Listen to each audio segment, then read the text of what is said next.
एक युवा सू हिर्श जो टाइम राइडर और क्रोनो टीन्स के एनिमेटेड एडवेंचर्स से मोहित है, अपनी माँ से कहती है कि वह एक और एपिसोड देखेगी, उसके बाद होमवर्क शुरू करेगी। यह वादा एक जुनून में बदल जाता है और कई साल बाद सू अब कॉलेज में है। 10,947 एपिसोड देखने के बाद अभी भी पुरानी यादों और एक बढ़ते हुए डेडलाइन का पीछा कर रही है। सू अपने प्रोफेसर डॉपकिन से अपने वर्महोल पेपर के लिए एक दिन का एक्सटेंशन मांगती है, लेकिन वह कहते हैं कि पेपर आधी रात तक सबमिट करना होगा वरना वह ग्रेजुएट नहीं हो पाएगी। उसकी माँ कॉल करती है और बताती है कि उसकी दादी ग्रेजुएशन समारोह के लिए फ्लाइट पकड़ रही हैं। घर वापस आते हुए सू यह गणना करती है कि उसके पास पेपर खत्म करने के लिए सिर्फ 8 घंटे हैं और वह काम शुरू कर देती है। जैसे ही सू टाइप करना शुरू करती है, एक अजीब आवाज उसे ध्यान से हटा देती है, लेकिन जब वह पलट कर देखती है तो पीछे कुछ नहीं होता। कुछ ही समय बाद दरवाजे की घंटी बजती है। दरवाजे तक जाते हुए वह अपनी पुरानी टाइम राइडर मेमो इरेजर पर ठोकर खाती है। उसकी डिजिटल घड़ी अनियंत्रित तरीके से झपकने लगती है। जब वह दरवाजा खोलती है तो उसे अपना दोस्त एलेक्स कपूर खड़ा मिलता है, जिसके पास पहले से ही पेपर तैयार है। एलेक्स सू से उसका पेपर देखने के लिए कहता है और यह देखकर चौंक जाता है कि उसने एक शब्द भी नहीं लिखा है। तभी दरवाजा अचानक खुद ब खुद खुल जाता है। हंसते हुए सू कहती है कि अगर कभी कोई टाइम ट्रेवल आविष्कार करता है तो वह वापस आएगी और पेपर को अपनी दराज में रख देगी। जिज्ञासु होकर वह दराज की जांच करती है, लेकिन दराज खाली होता है। सू एलेक्स के पेपर में कुछ खामियां बताती है, टाइम राइडर कार्टून से याद किए गए विचारों का हवाला देते हुए। लेकिन हैरान करने वाली बात यह है कि एलेक्स को उसका नाम तक नहीं याद आता। वह बताती है कि शो में एक मेमो इरेजर था जो यादें मिटा सकता था, लेकिन एलेक्स अब भी उलझा हुआ रहता है। इसे साबित करने के लिए वह जोर देती है कि वे तुरंत एक एपिसोड देखें। एलेक्स उसे याद दिलाता है कि उसे पेपर लिखना है, लेकिन सू दृढ़ रहती है कि वे सिर्फ एक एपिसोड देखेंगे। जैसे ही वह लैपटॉप खोलती है, बाहर अचानक एक आवाज सुनाई देती है। वह बाहर जाकर उल्टे हुए कचरे के डब्बे देखती है, लेकिन फिर उसकी ध्यान केंद्रित होती है और वह अपने कमरे में लौट आती है। जब वह अपने डेस्क के पास लौटती है तो एक अजीब तीव्र गंध हवा में फैल जाती है। सू इंटरनेट पर खोज करती है, लेकिन टाइम राइडर के बारे में कोई जानकारी नहीं मिलती है। सू फिर से खोजती है, लेकिन शो के बारे में इंटरनेट पर कुछ नहीं मिलता। वह अपनी शेल्फ की जांच करती है और पाती है कि टाइम राइडर से जुड़ी सारी चीजें गायब हैं। दोनों मिलकर उसके कमरे की तलाश करना शुरू करते हैं, लेकिन शो की कोई भी यादगार वस्तु नहीं मिलती। सू अपनी माँ को कॉल करती है, कुछ स्पष्टता की उम्मीद करती है कि पुराने पेपर को देखता है जिसमें उसे देर से सबमिट करने पर F मिली थी। सू अपनी माँ से शो के बारे में पूछती है, लेकिन उसकी माँ को इसका कोई भी ख्याल नहीं होता, जिससे सू हैरान होती है कि उसकी माँ यह मानती है कि शो कभी अस्तित्व में नहीं था। जवाबों की तलाश में सू और एलेक्स संकल्प लेते हैं कि वे संडियल कार्टून, वह कंपनी जहां टाइम राइडर का निर्माण हुआ था, वहां जाएंगे। हालांकि एलेक्स बताता है कि वे जब तक वहां पहुंचेंगे कंपनी बंद हो चुकी होगी। कहना है कि भले ही सू सही हो, उसे कार्टून के बजाय अपना पेपर ही प्राथमिकता देनी चाहिए। तभी टाइम राइडर उनके सामने प्रकट होता है और यह कहते हुए गिर पड़ता है कि इतिहास को उनकी मदद की जरूरत है। घर के अंदर सू टाइम राइडर को कॉफी देती है और वह बताता है कि वह एक भविष्य से आया है जहां मानवता ने अपनी पूरी क्षमता हासिल की है। टाइम राइडर यह समझाता है कि आज रात कुछ ऐसा होने जा रहा है जो इतिहास के मार्ग को बदल देगा। वह पूछता है कि क्या उन्होंने कुछ असामान्य देखा है। एलेक्स पुलिस को कॉल करने का सुझाव देता है, लेकिन सू इनकार करती है, यह कहते हुए कि टाइम राइडर वही है जो वह कहता है। इसके जवाब में टाइम राइडर अपना होलोग्राम सक्रिय करता है और स्पष्ट करता है कि वह वास्तव में एक वास्तविक प्राणी है, लेकिन टाइम राइडर एक कार्टून है, एक ऐसा शो जिसने भविष्य में टाइम ट्रेवल के आविष्कार को प्रेरित किया था। टाइम राइडर यह बताता है कि शो ने अनगिनत युवा दिमागों को विज्ञान की ओर प्रेरित किया, जिसमें टाइम ट्रेवल के आविष्कारक भी शामिल हैं। सू उसे बताती है कि पूरा शो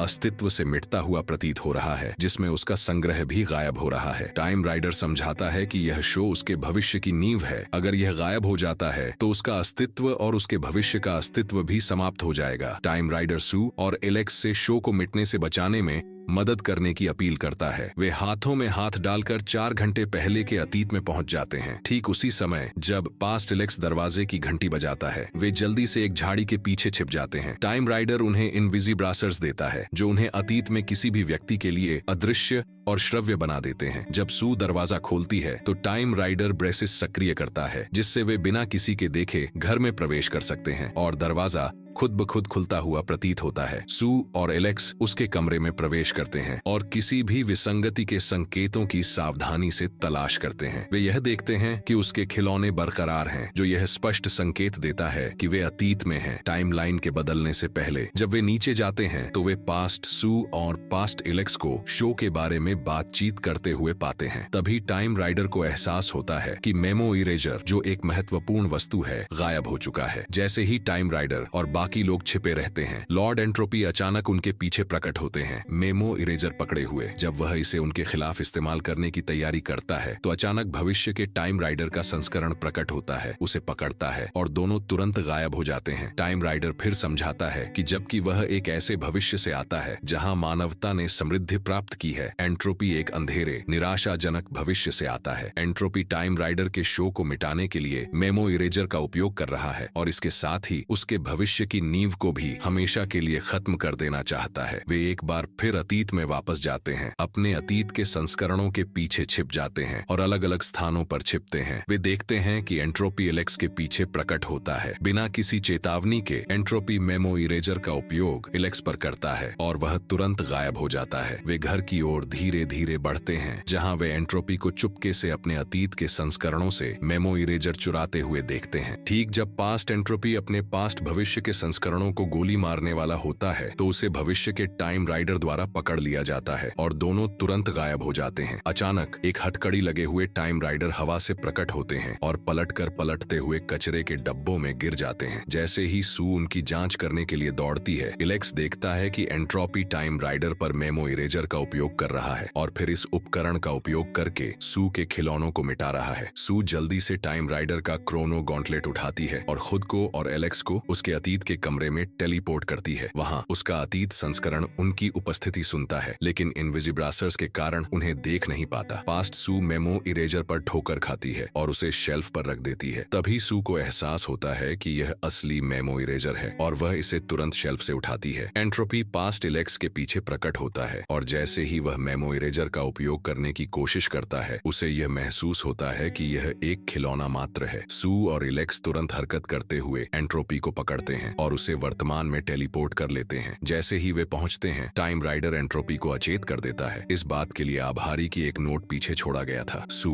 उलझन में यह नकारती है कि उसने यह नोट छोड़ा था, लेकिन टाइम राइडर यह समझ जाता है कि उसे यह नोट खुद के लिए छोड़ना पड़ा था। जैसे ही एलेक्स अचानक टाइम राइडर शो को याद करता है, सू, जो सवालों से अभिभूत है, टाइम राइडर से पूछती है। तभी एंट्रोपी जागता है और अपनी अंगूठी को हवा में घुमाता है। इसके बाद टाइम राइडर उसे टेलीपोर्ट कर लेता है। एलेक्स सुझाव देता है कि वे अपना काम फिर से शुरू करें, लेकिन सू उनके यात्रा पर विचार करते हुए यह स्वीकार करती है कि वे कभी क्रोनोटीन्स थे और अब चीजें वैसी नहीं हो सकती जैसी वे पहले थीं। सू एंट्रोपी की अंगूठी देखकर उसे उठाती है और एलेक्स से कहती है कि क्रोनोटीन्स के रूप में यह उनकी जिम्मेदारी है कि वे अंगूठी को सही अधिकारियों के पास पहुंचाएं। बावजूद उसे रोकने के लिए सू दृढ़ रहती है और वे दोनों 1995 में संडियल कार्टून की ओर टेलीपोर्ट कर जाते हैं। वहां पहुंचने पर वे गार्ड को अंगूठी दिखाते हैं और बताते हैं कि वे टाइम राइडर से मिलना चाहते हैं। सू का नाम सुनते ही गार्ड उन्हें प्रवेश देने की अनुमति देता है और बताता है कि वह अंगूठी कैप्टन राइडर को सौंपेगा। जैसे ही वे स्टूडियो में प्रवेश करते हैं, सू को एहसास होता है कि यह असल में बेस 1 है, जहां सभी लोग भविष्य से आए हैं। हैरान होते हुए वह वॉली नैश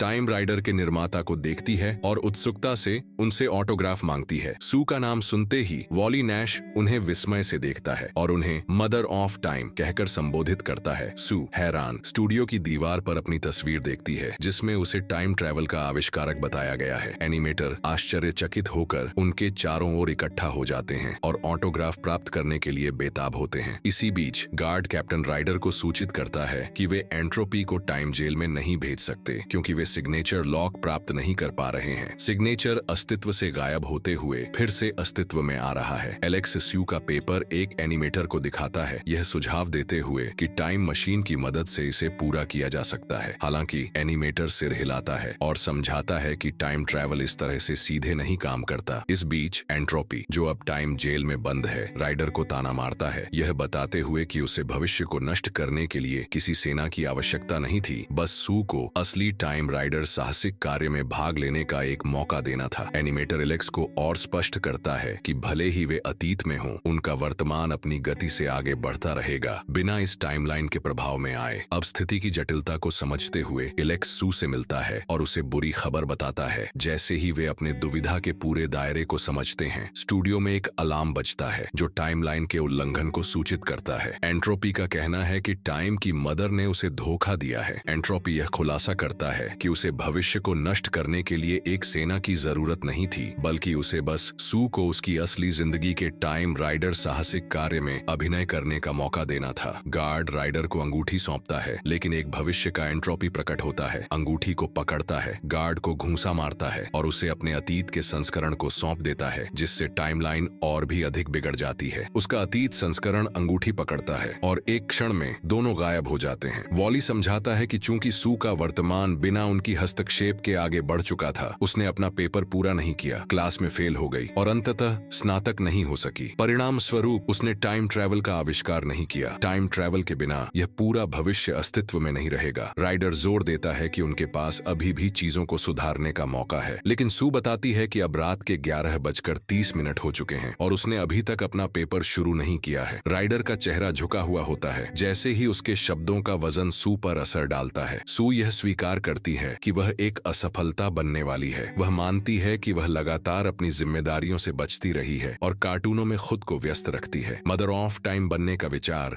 अब उसे दूर का सपना लगता है जिसे वह अब हासिल नहीं कर सकती। एलेक्स सू से कहता है कि वह अभी तक असफल नहीं हुई है। वह याद दिलाता है कि जबकि पेपर आधी रात तक जमा करना है, प्रोफेसर शायद 12:30 तक उसे जांचेगा। वह सुझाव देता है कि वे प्रोफेसर डॉपकिन को रोके जो लाइब्रेरी में पेपर जांच रहे हैं, ताकि सू को पेपर पूरा करने के लिए अधिक समय मिल सके। अब रात के 12 से पहले लगभग 10 मिनट रह गए हैं। एलेक्स लाइब्रेरी में चुपके से घुसता है, इनविजिब्रासर्स का उपयोग करते हुए सभी पेपर चुरा आता है। प्रोफेसर डॉपकिन अपने चश्मे को फर्श पर देखकर वापस आता है और जैसे ही वह पेपर इकट्ठा करता है, एंट्रोपी अचानक प्रकट होता है और राइडर पर हमला करता है। सू अपने पेपर पर काम करती रहती है बिना किसी अव्यवस्था को महसूस किए। डॉपकिन अपने कार्यालय में लौट जाता है, लेकिन एलेक्स उसे रोक लेता है। एलेक्स डॉपकिन से कहता है कि उसने कुछ पेपर गिरा दिए हैं, लेकिन डॉपकिन गुस्से में उसे फेल कर देता है और उसे बाहर जाने का आदेश देता है। एलेक्स जल्दी से सू से संपर्क करता है, उसे पेपर पूरा करने के लिए प्रेरित करता है। इस बीच राइडर और एंट्रोपी के बीच संघर्ष जारी रहता है और राइडर धुंधला होने लगता है। एलेक्स अगली चाल करने के लिए जल्दी से फायर अलार्म की ओर दौड़ता है। जैसे ही राइडर धुंधला होने लगता है, एंट्रोपी इस मौके का फायदा उठाता है, फायर अलार्म के सामने टेलीपोर्ट करता है, एलेक्स को पकड़ता है और गायब हो जाता है। राइडर थका हारा सू को चेतावनी देता है कि अब बहुत देर हो चुकी है और उसे भागने के लिए कहता है। दृढ़ नायक सू प्लेटफॉर्म की ओर दौड़ती है, उम्मीद करती है कि राइडर उसे उसके वर्तमान में वापस भेज सके, लेकिन जैसे ही वह प्लेटफॉर्म तक पहुंचती है, कंप्यूटर अचानक घोषणा करता है, पैराडॉक्स डिटेक्टेड। सू को यह दर्दनाक एहसास होता है कि वह खुद ही पैराडॉक्स है। वह अपने वर्तमान में वापस नहीं जा सकती जब तक कि पैराडॉक्स हल नहीं हो जाता। राइडर उसे अपना मेमो इरेजर भेजता है, यह समझाते हुए कि उसे शो की यादें मिटानी होंगी ताकि वह भविष्य का सामना अकेले कर सके। वह उसे यह भी आश्वस्त करता है कि वह विशेष है और असाधारण चीजें हासिल करने में सक्षम है। सू बंदूक उठाती है और खुद को गोली मारती है, शो की सभी यादें मिटाते हुए